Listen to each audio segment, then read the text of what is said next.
Live long and prosper, scumbags. We're here with a Star Wars new canon book review just for you.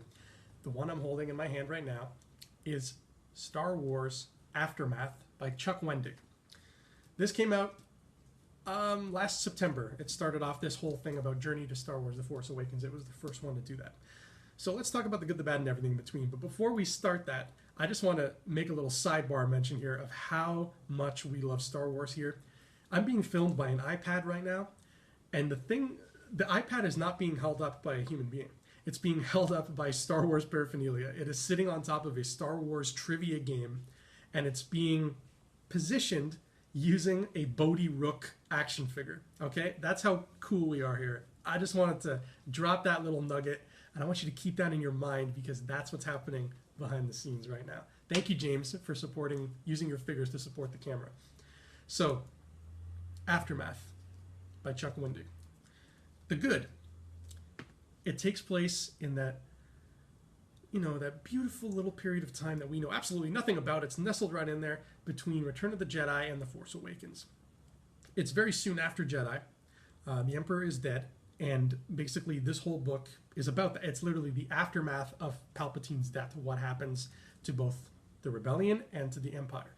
Mostly to the Empire. Essentially, this book is one giant, like the whole thing, every page from start to finish is about a meeting that takes place between a group of Imperial survivors, remnants of what's left behind. Obviously, not every scene is about that. It goes back and talks about some good guys too, who we'll get to later. But that's the story in a nutshell, and it gives you a new team of characters to follow, good ones and bad ones, and some of them are cool and some of them are not so cool. One of my favorites is this guy named Mr. Bones. He's a droid. He's a battle droid, but he's like from the old school Phantom Menace era battle droids, and he's been tricked out, and he's a lot of fun. So keep your eye open for Mr. Bones. Now let's talk about the bad. Like I said, we have a whole slew of new characters, one of whom is in The Force Awakens. That's why it's the Journey to Force Awakens. It's Greg Grunberg's character. He's the X-Wing pilot. His name is Snap Wexley.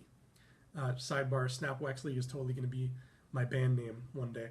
But Snap is in this book. He's a little kid. I think he's 12 or 13 or something. And it sort of follows him, his mother, and another few people who kind of make up this merry band of heroes. And they are trying to stop this Imperial meeting that is taking place on their planet. To be honest, not much really happens in this. I mean, it's the first post-Jedi book that we got, and we were expecting a lot more, a lot more oomph. We were expecting stuff. We were expecting like concrete, cool stuff moving forward. We were expecting the good shit. This isn't the good shit. This is like decent shit, and it really sort of paves the way for what's to come. But that's the whole thing. Is it's just sort of it's an appetizer. You kind of need to get through Aftermath to sort of help digest the better stuff that comes next. So if you can only read one Star Wars new canon book, don't read Aftermath, read Lost Stars or Lords of the Sith. But it's worth checking out just because it's starting to set up what is eventually going to be this very rich post-Jedi, post-Episode 6 tapestry that I'm sure is just going to keep getting filled in as time goes on. But if you really want to know what happened post-Jedi, I would recommend Shattered Empire, the comic, instead. But Aftermath is a fun old time if you're into fun old times. Speaking of fun old times, I'll see you next fun old time. Ciao. Hey scumbags, thanks for watching. Don't forget to give us a thumbs up on our video. As always, please subscribe to our YouTube channel, Rebel Scum Podcast, for all the latest videos.